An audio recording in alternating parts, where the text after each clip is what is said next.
Buenas tardes, señor Riesnik. Buenas tardes. ¿Ya le informaron cuál es el objeto de este proceso, cuáles son los imputados, cuáles son las partes que intervienen, sus derechos y sus obligaciones? ¿Es así? Efectivamente. También le tomaron sus datos personales. Efectivamente. Le pregunto, ¿usted jura o promete por sus creencias declarar todo cuanto sabe y le sea preguntado? Así ¿Verdad? Bueno, su condición de querellante lo vincula de alguna forma especial a las generales de la ley que las partes evaluarán en su momento. El fiscal le va a hacer preguntas. Señor Riesnik, buenas tardes. Buenas tardes. Le pido que si puede contar al tribunal todo lo que recuerde de su detención, desaparición en la década de 70. Pasó mucho tiempo. Le pido que con la precisión que pueda narre su desaparición. Así también le pido, si recuerda que otros compañeros detenidos, desaparecidos, pudo comprobar su presencia en el campo de concentración. Se identificó en ese tiempo que estuvo desaparecido represores que actuaron allí, como también cuál fue su actuación, si quiere contar, pública, política, estudiantil o social que haya tenido antes de su desaparición. Bueno, cómo no. Me parece adecuado que se me indague respecto a las circunstancias del cautiverio por el cual yo estuve desaparecido entre el 25 de mayo y el 31 de mayo de 1977. Me consta porque estoy interesado en este juicio y soy parte querellante de los verdaderos relatos de horror que ya han transcurrido en el curso de las sesiones, a los cuales naturalmente yo podría agregar algunas cosas más. Pero quisiera poner especial énfasis en las circunstancias que rodean el tema sobre el cual se me pregunta. Porque yo fui detenido, como consta en una declaración original de la CONADEP, que si no me equivoco luego forma parte de una instrucción realizada por el juez Rafecas, en un bar, ese 25 de mayo, en la calle Belgrano, muy cerca de Rioja,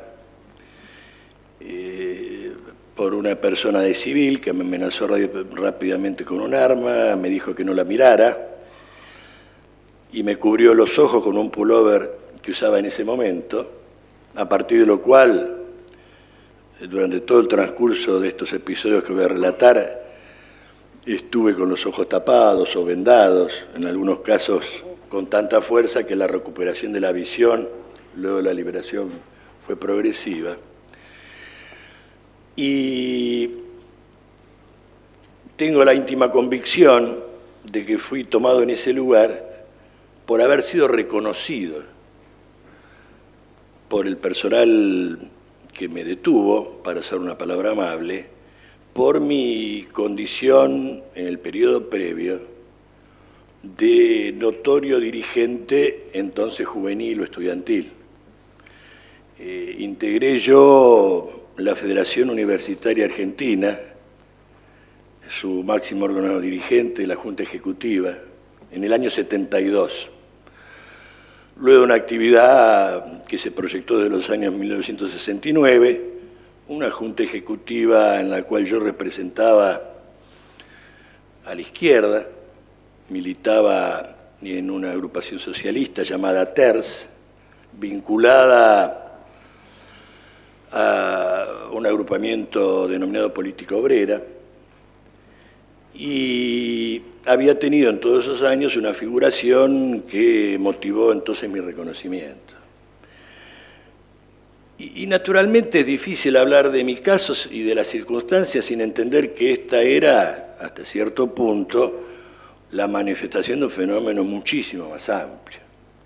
si yo estaba en ese momento en la Federación Universitaria o había participado en la activa vida del movimiento estudiantil de la época, era porque representaba, y esto que estoy señalando alude directamente a lo que usted me pregunta, a una generación que se volcó, como fue mi caso, muy decididamente a la lucha social, a la lucha política, a una batalla por transformar la realidad que lo circundaba.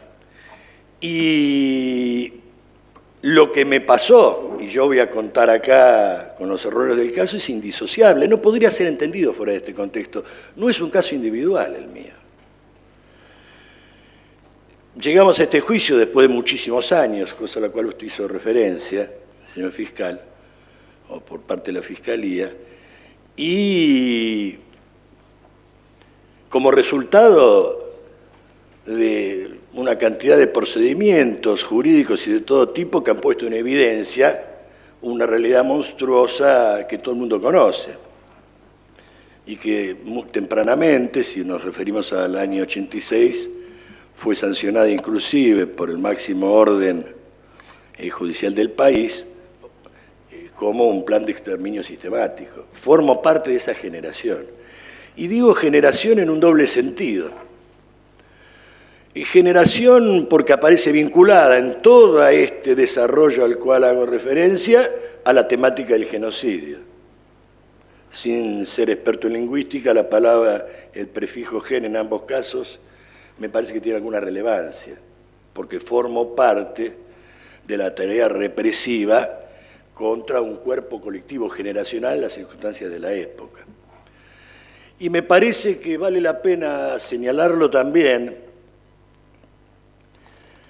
porque ese genocidio o ese plan de exterminio sistemático según el juicio de las juntas y el terrorismo de Estado, en otras apelaciones al mismo fenómeno, aparte de ser la agresión a una generación de la época, tuvo una marcada connotación social, si se quiere, clasista. Acá estamos en un juicio por uno de los 900 y pico, creo que son, de los sucesos en uno de los 900 y pico campos de concentración que en su momento detectó la CONADEP. Yo no sé, no he revisado los episodios de la CONADEP, pero hubo campos de concentración, y esto explica por qué hablo del contenido social y de clase, en grandes empresas. Por ejemplo, hay un documental, solo sucedió en la fábrica Mercedes-Benz, donde una generación de jóvenes obreros en esa época, pasada del trabajo a la tortura y a la desaparición de la manera atroz que todos conocemos, también lo hubo en la Ford. 2 años antes que yo pasara por el cautiverio de lo que supe más tarde que era el Atlético, 2 compañeros míos, es una oportunidad para rendirles homenaje, éramos muchachos en aquella época, Miguel Ángel Bufano y Jorge Fischer fueron fusilados cuando eran delegados en una fábrica de pintura llamada Miluz.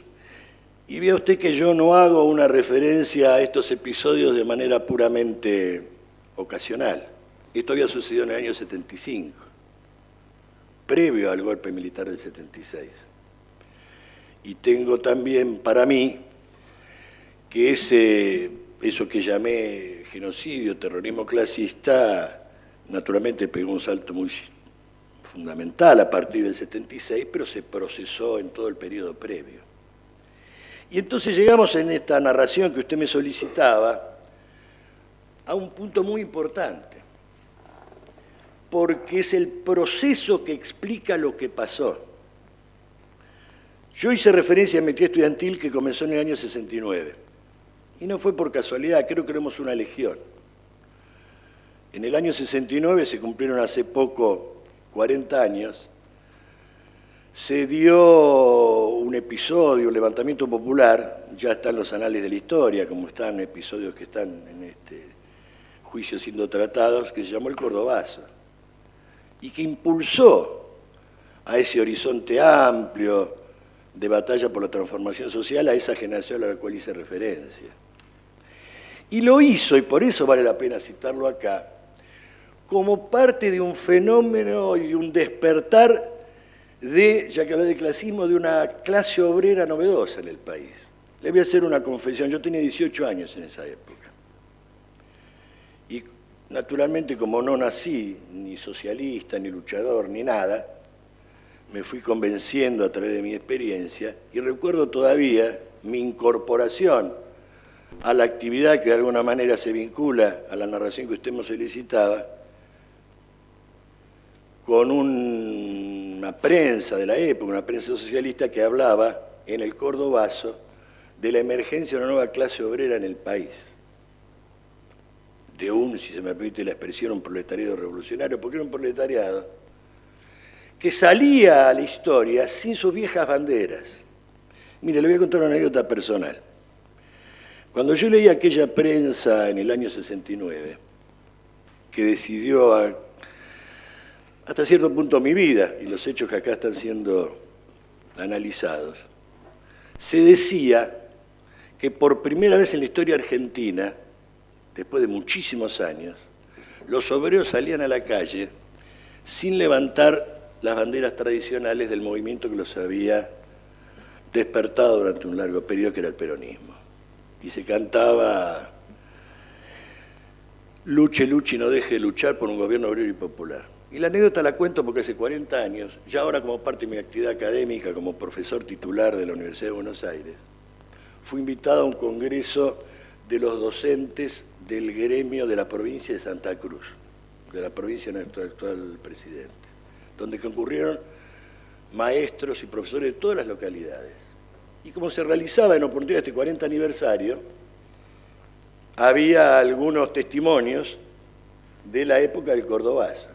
Y después de 40 años de haber leído aquello, por primera vez, un abogado, un doctor, que había estado en las calles en el momento, recordó esa consigna que yo nunca más había visto citar.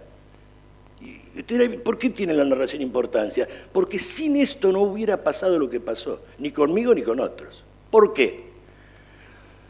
Porque el gran problema de lo que a veces se llama el establishment en los textos de sociología de los cuales uno a veces hace uso, se puede llamar la clase dominante, se vio enfrentada al problema de cómo tratar de hacer volver atrás esa situación abierta en el 69, que lanzaba a una juventud, yo tenía 19 años, en un contexto internacional que no voy a citar, a esa fantástica aventura y hacerlo y reencauzar las cosas. Y se intentó de todas maneras. En primer lugar con el gobierno, con el retorno del general Perón y con el gobierno del 73 en adelante, en medio de turbulencias que naturalmente alargarían mucho este relato si yo las detallara y que todos conocemos. Pero fue un intento por tratar de diseñar una política de cooptación de esa generación, que después sería exterminada, pero se intentó. El general Albano Arguindegui llegó a participar en algunos operativos que se llamaban Dorrego, haciendo la venia junto con dirigentes después de la perseguida organización Montoneros. Y hubo un intento por tratar de disipar esa situación. Eso fracasó, y estoy llegando a la fecha que usted reclamaba que hiciera un relato de los acontecimientos. ¿Por qué fracasó? Fracasó porque en el año 1975 hubo en este país una enorme huelga general, quizá la más importante del siglo XX, en ocasión de algo que es más conocido todavía que la huelga general, que es el famoso Rodrigazo. Y entonces el fantasma de aquella clase obrera y de esa generación y de ese proletariado del 69 volvía a aparecer. Y la cooptación no había funcionado. Y había que dar curso a los acontecimientos que hoy están aquí presentes, sin lo cual yo nunca hubiera sido secuestrado. Había que pasar de la cooptación al exterminio. Y empezó antes, como señalé, del golpe. Y siguió después por esta necesidad, no la de acabar con algún tipo de grupo político identificado con una u otra metodología de acción política. No fue por eso. Se podría haber acabado de otra manera. El golpe fue un recurso político de exterminio, yo hablé de genocidio, de terrorismo clasista, para cerrar una época en la República Argentina. Y como parte de eso yo fui reconocido y fui secuestrado.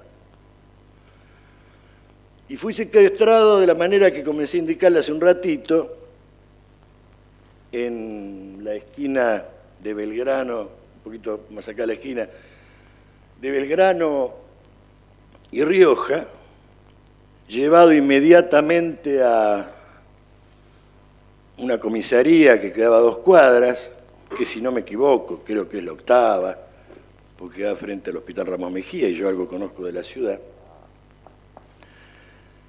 e introducido en un vehículo, en el baúl de un vehículo, con Miguel Guanini, viejo compañero y amigo, que por otra parte está citado en mi declaración de la CONADEP y en la instrucción que levantó el juez Rafecas.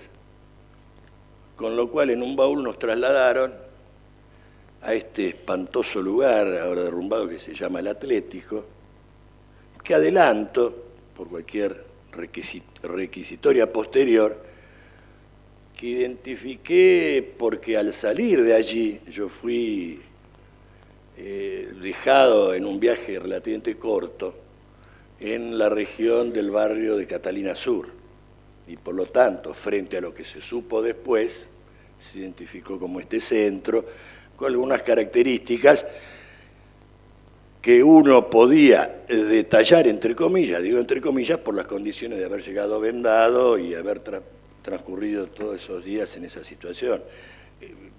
El lugar, ¿cómo describirlo? El lugar era como uno suponía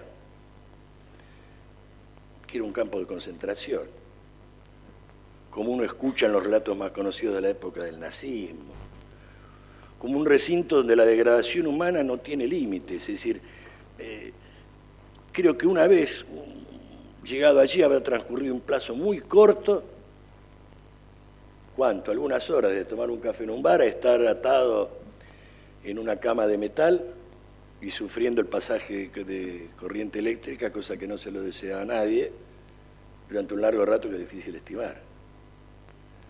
Con el único objetivo de lograr inclusive informaciones que se ve que se tenían de manera muy confusa, porque el objetivo era destruir, el objetivo era degradar, el objetivo era humillar y se habrá seleccionado al personal para esto, en lo que usted sabe que llamó, yo he comprobado eso personal, llamó guerra sucia.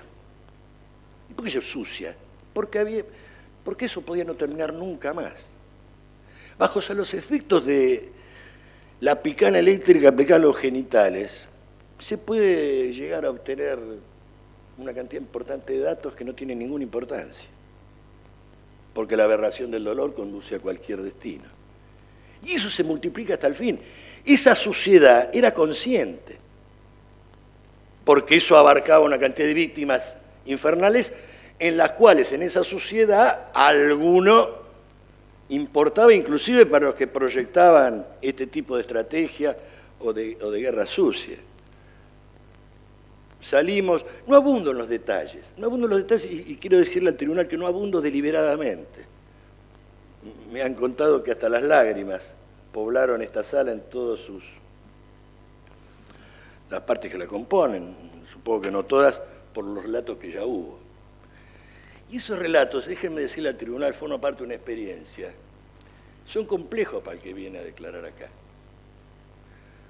Porque me he propuesto de no revictimizarme y no profanar mi propia intimidad, contando cosas que por otra parte todo el mundo sabe. Resulta para cualquier testigo relativamente oprobioso en términos de situación que 32 años después, con todo lo que se escribió, él, el testigo, tenga que sentir que de él depende algo más. No hay nada más, ya está todo averiguado. Naturalmente no se me escapa, no soy experto en clínico jurídica, que aquí se están determinando eventuales responsabilidades de tipo individual, pero está todo sabido. ¿Para qué agregar más horror? Habría que estudiar este mecanismo del horror, del horror, del horror. Fue terrible. Después salimos de ahí porque estoy relatando el campo de concentración y en los detalles se veía ese tratamiento de la indefensión. En el sentido de ir a un lugar donde estaba depositada gente, una sala con tabiques pequeños, y de decirle a uno, no voy a repetir la palabra, no quedaré bien acá, tocarle los genitales a esta chica, que era un desecho humano que posiblemente había pasado por otra tortura, cuyo único propósito era hacerle sentir algo, que alguien dijo en alguna otra oportunidad en esos días, el anonadamiento total. Uno era nada, nada, nada, nada. Y peor que nada. O andar, o el relato del campo de concentración, por algo que parece menor, que es, uno estaba allí con cadenas atadas en los pies, naturalmente era en la nada importa el número, yo creo que era el Z45. Y aparte lo digo ahora porque había que recordar el número de candados que aseguraban la cadena en ambas partes de los pies. Y estar preocupado en el umbral, bueno, ya no era tan el umbral del siglo XXI, ahora es el siglo XXI, por cosas tan elementales como que una necesidad fisiológica no lo llevara a uno al borde de la muerte, porque en el silencio sepulcral que reinaba en esas almas tiradas por el vacío, tuve la oportunidad de asistir a un compañero que, no aguantando, se habrá orinado y sufrió una golpiza, esa que no lo voy a narrar para no entrar en los detalles que no importan. Y entonces arrastrarse con esas cadenas como un trencito que hacía cada vez que uno concurría al baño, si podía, en situaciones oprobiosas. Y tratar de sobrevivir en esa situación que involucró luego, en mi caso personal, y respondiendo a su demanda, una sesión brutal de tormento, de tortura, atado, con las manos colgado a un caño, al cual todavía tengo alguna marca, porque bajo los golpes rápidamente el cuerpo se debilita y queda absolutamente pendiente de la soga de la mano, que después durante mucho tiempo perdió su sensibilidad, hasta que simplemente sucede el desmayo. Por lo cual yo no sé si en algún relato de los que hice en la CONADEP figura o después fue reproducido en los diversos trámites judiciales, después de todo eso y en estado de conciencia, en este lugar, y lo cuento para señalar a qué hago referencia cuando digo que recordaba el campo nazi, me aplicaron esa droga llamada, la verdad, que es el pentotal. Y así transcurría la vida, que aparentemente en mi caso, con toda la suerte, entre comillas, se extendió por 7 días. Aunque yo pensé en algún momento siempre que, bueno, ahí se iba a terminar todo. Y quiero explicarlo, porque acá creo que han declarado muchos sobrevivientes. Yo no expliqué en vano durante un tiempo las circunstancias de mi detención, porque en mi liberación esas circunstancias intervinieron. En la oportunidad de mi secuestro hubo una presión importante de parte de la Unión Nacional de Estudiantes de Francia, que hizo una petición muy rotunda en esa oportunidad en la Embajada de Francia, inclusive habiendo un régimen de libertades más o menos amplio en ese momento en París, amenazando con ocupar las instalaciones de la embajada, que tendrá que ver eventualmente con mi liberación. Como otro dato que aporto, porque es público, yo estaba casado en esa época, era mi primer matrimonio, con una compañera que tenía nacionalidad norteamericana. Y señalo esto porque acudió a la embajada norteamericana en la época de la presidencia de Carter, y estamos tan lejos de aquella época que los propios archivos y servicios norteamericanos han desclasificado ya copias de aquellos documentos en las cuales el cónsul, al cual se le había pedido algún tipo de gestión, informa del temor del consulado y de las autoridades por la suerte de una ciudadana de su país alrededor de la detención de su marido, que no era norteamericano, y surgen esa evidencia que están ahora en internet, inclusive que fue acompañada al aeropuerto por el cónsul, temiendo ya por la vida de la ciudadana y de sus hijos, que eran mis hijos. En mi caso no pasó desapercibido. Mis padres hicieron una gestión con el entonces director del Buenos Aires Herald, lo brindo como testimonio porque no está en la instrucción, y el Buenos Aires Herald publicó el habeas corpus, que en su momento se gestionó durante los días que yo estuve en cautiverio. ¿Qué edad tenía Pablo en esa época, usted? 27 años. Hubo también una gestión de mi padre, que al mismo tiempo es reveladora de muchas cosas. Mi padre había sido compañero en la escuela secundaria de un obispo que luego adquirió cierta notoriedad, que era Monseñor Saspe.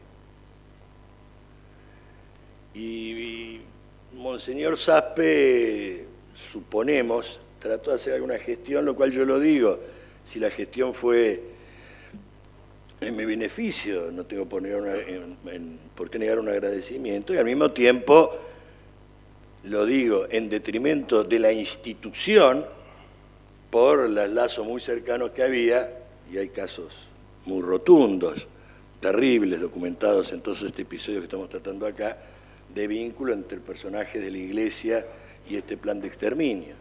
Pero parece, habría que indagar, esto ya es tema de historia, a lo mejor es un vicio académico, algunos se pueden investigar, que hubo una comisión en algún momento, y habría coincidido en esa oportunidad, entre altos dignatarios de la Iglesia y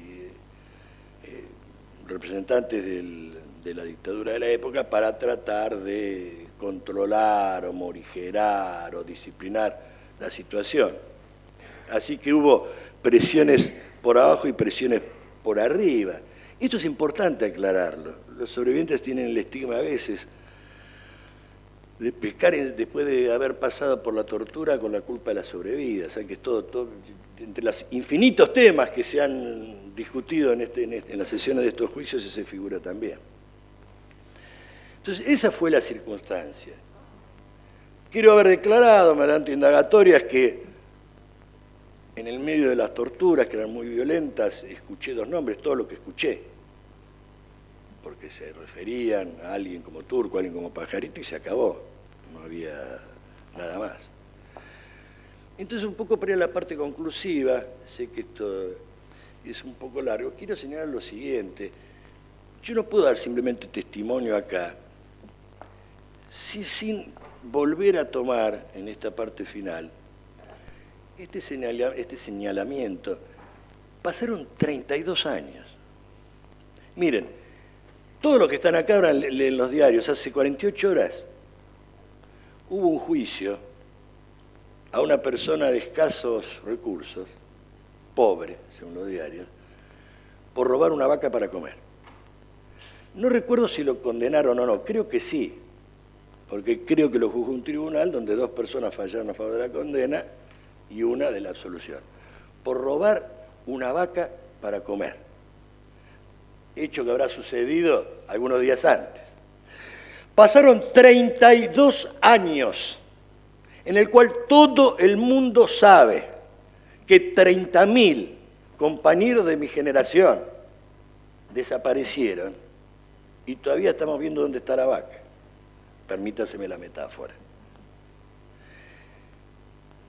Por lo tanto, se puede hacer justicia en este caso. Hay un dictado entre jurídico y popular que dice: justicia que llega tarde no es justicia, o algo parecido. ¿Y por qué lo señalo?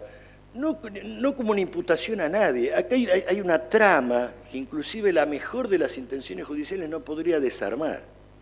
32 años después. No podría desarmar porque y con esta conclusión quiero darle sentido al relato que hice, porque el problema de la justicia para lo que pasó no es un problema de aplicación del Código Penal. Aquella generación que yo integré y las convicciones que mantengo tenían la seguridad de que sin una transformación social profunda, cosas como las que pasaron, y estamos viendo acá, y como las que habían pasado y como las que siguen pasando, seguirían. Tiene que ver con la estructura misma de una sociedad tremendamente injusta, tremendamente degradada, tremendamente hundida en la explotación del hombre por el hombre. Y eso no se cambia con un Código Penal.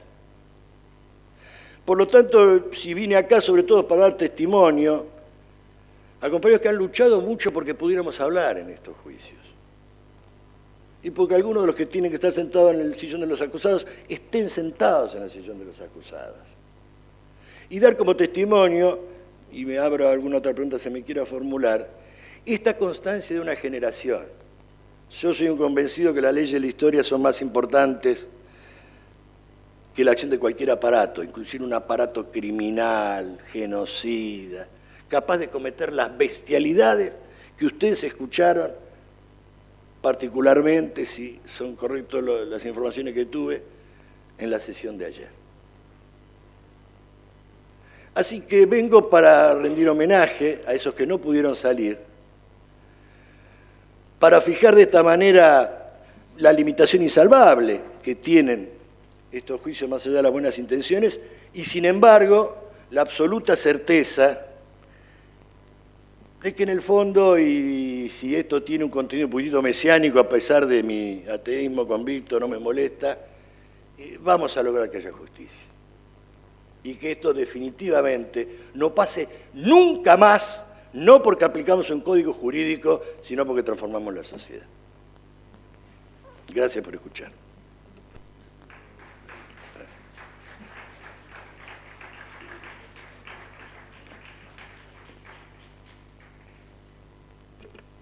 ¿Terminó, doctor?